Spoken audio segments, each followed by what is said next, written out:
everybody, this is Etheria, and I'm going to try to start uploading more videos. Some of them will be my channeling, other ones are going to be just kind of random things that I find interesting that I think maybe you'd find interesting, like what I'm going to talk about today. And maybe some mini psychic readings or something. I don't know. I've got to figure out what I'm doing.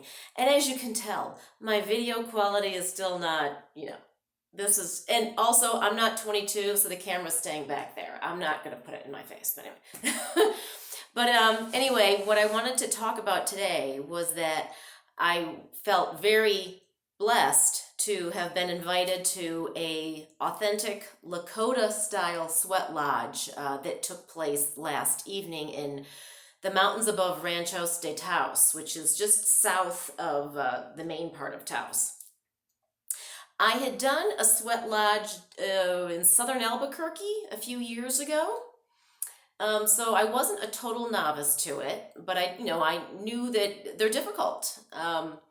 But I was looking forward to meeting this wonderful group of people, and by the way, very wonderful group of people, and doing a sweat lodge that was not only authentically Lakota, but also in a place that is so powerful for me, Taos. So I was very excited to go yesterday.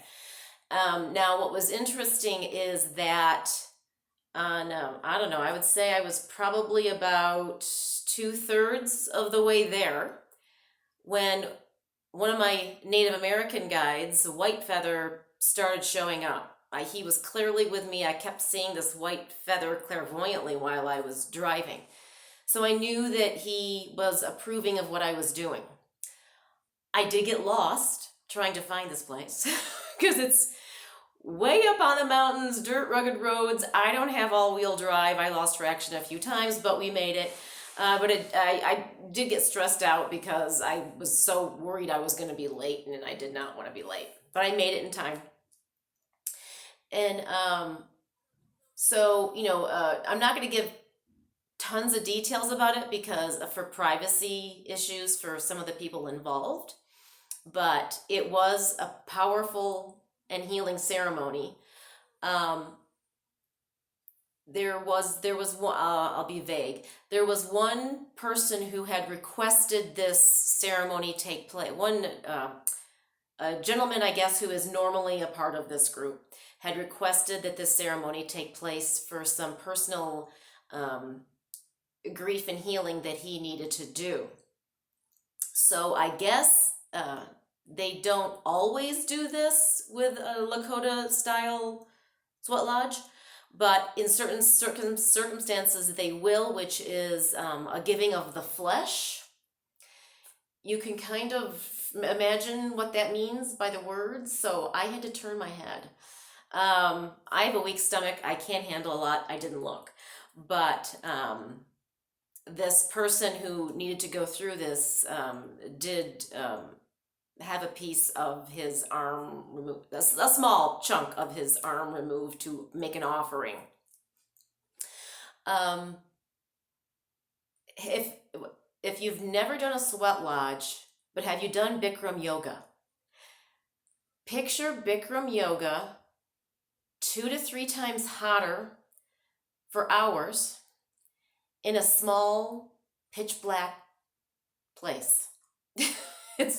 It's hard. I mean, there's a lot of people who can't make it because of claustrophobia or the heat just overwhelms them. And I was a little worried about it because I do have blood sugar issues and heat can affect that. But because I'd done one before, I thought I'd be fine. Now what happened is because of the timing of this, it was like right when I would have been eating my dinner, so I hadn't eaten in hours and hours. I had like a mouthful of trail mix before I went in. In retrospect, I should have eaten more because we were in there longer and later than I thought we were going to be. And I was battling some claustrophobia during it, although I was able to psych myself out of it for most of it. At the halfway point, They did give us water because, trust me, you need it. I've never sweat so much in my entire life. Everything. Oh, and I started to, being a novice, I went to go in wearing a necklace that had some crystals on it, quartz and moldavite, and actually a pentacle was on there too. But someone said, "Oh no, take that off because first of all, the metal will get hot and be uncomfortable. But also, you want to enter the sweat as pure as possible with no adornments or anything." So I totally got that, and I'm glad I took that off. Um, so each, I'm getting distracted now. Shoot, I should have scripted this. Uh, oh, I know. So go back into to go back to the dealing with the physicality of it. Um, so halfway point they gave us water, which helped. But for some reason, I mean, thank God I made it until towards the very end of the fourth round. There was 4 different rounds of things that you do. Like there's a healing round, there's a prayers round, there's different sections. So I did make it until the last round, and towards the very end of the last round. Um, but I started to feel sick, and I'm trying to psych myself out of it, going, no, I'm fine, I'm gonna be fine. You hang in there, you can do this. Because by then I'm like, I want to finish. Um, but all of a sudden I really didn't feel good, and I go, I told the people, I go, I need to leave, I need to get out of here. But by then we were at the end, so I just hung in there as best I could. There is something that you can do to try to help.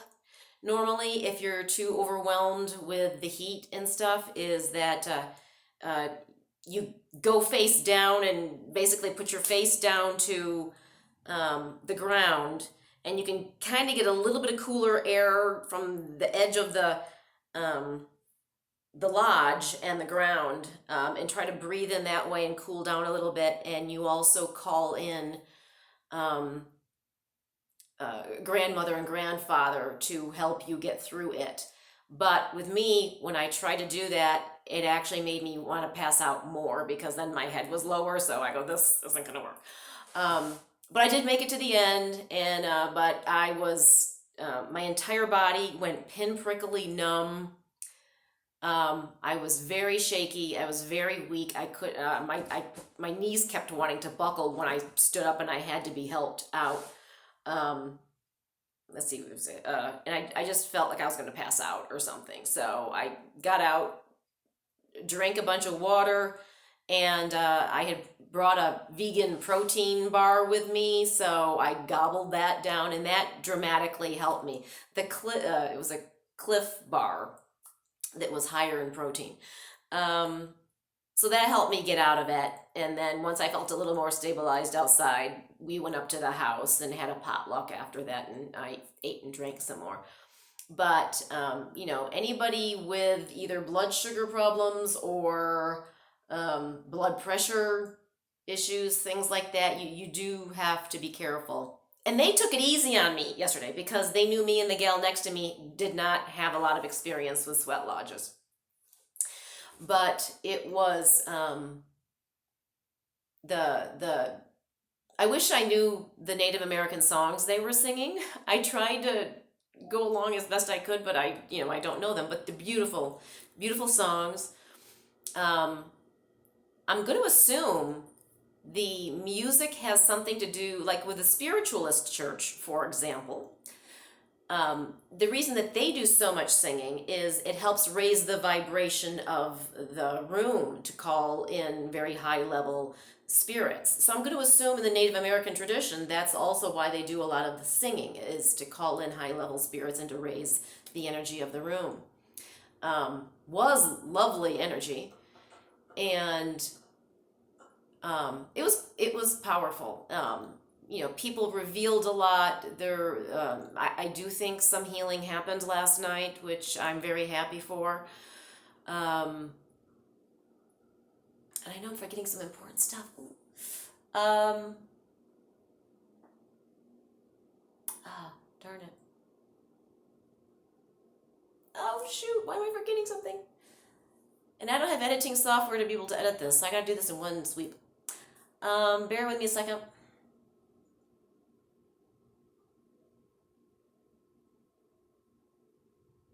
Oh, I know. This was very cool. I think it was the end of the first round. Because when we started, we could see there was like a storm over. Taos had storm clouds going on, and you could tell it was raining over there. But where we were, it was pretty clear when I got there and we started. It didn't look like it was going to rain or anything. But all of a sudden, during the first round or at the end of the first round, I'm forgetting now when it first started happening, it started thundering and lightning and raining. But the timing was just perfect. It was, and they all acknowledge this, that it was, the ancestors and spirits in the elemental realm taking part in what we were doing. The timing was perfect. And then it rained a little bit on and off later on. I think it stopped for a long time, then it started again. But a little bit of thunder and lightning and the rain, it was just that made it even more magical than it already was. We felt that they were very pleased with what was going on last night. I do think if you think you can physically take it, you should do a sweat lodge if you get the opportunity to.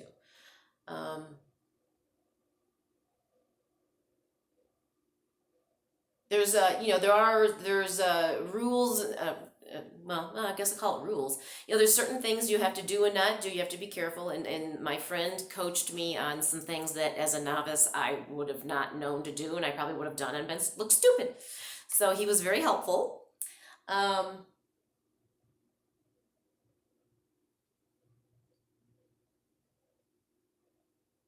I don't know. It was just, there's something about, being in community with like-minded people like that where it's so non-judgmental and loving, and the entire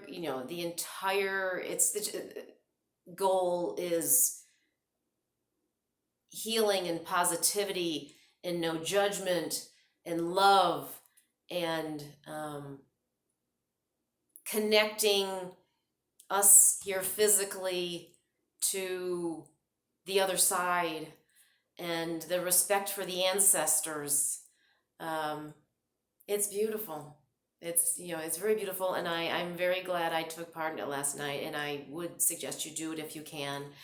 And I know I am forgetting like much more important stuff too that happened in next slide. Well, I'll do a little blog to this. I'll put this video in there, and if I think of some more things, I'll add them in my blog post that I'll link. But thank you for watching, and I am going to try to have more regular content. What I am looking forward to also, which is coming up on the 22nd, I'm going to be going to a seance in Santa Fe with a physical medium. So that I've never done before, and I can't wait. So stay tuned for that one. I've read some really fascinating firsthand stories of what happened when other people have gone to this man's seances. So where you get touched by spirits and all this cool stuff. So I can't wait. So anyway, stay tuned, and thank you for watching. Bye.